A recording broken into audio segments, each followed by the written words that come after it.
আমাদের একজন প্রিয় মানুষ, তার অনেক গুণাগুণ আছে। তার সারা দেশ বিদেশ শুধু কয়েকটা দেশে তার এই মাতৃমা ফাউন্ডেশনের সাথে আছে। আমরা আন্তর্জাতিক মাতৃমা যে সাহিত্য উৎসব হয়, মিলন মেলা হয়, এখানে আমরা প্রতি বছর যাওয়ার চেষ্টা করি, অনেকেই যাই। তো সে টাঙ্গাইল থেকে আমাদের এখানে আসে, প্রতিটা অনুষ্ঠানই থাকার চেষ্টা করে, আমার জন্মদিনেও আসে।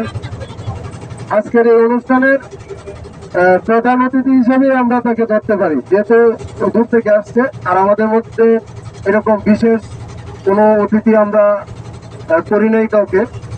তো মতিয়ারা মুক্তাকে আমাদের প্রধান অতিথি হিসেবে আমরা এখানে নিবেদন করে নিয়েছি আমার পক্ষ থেকে। এবং তারও আমি চাই মতিয়ারা মুক্তাই এই লটারিটা টান দিয়া উদ্বোধন করে দেন নাকি, তার বাক্যে সামানে জুটে আর বদনাই জুটে প্রধান অতিথি হিসেবে সে টাইনে নোক। এরপরে আমরা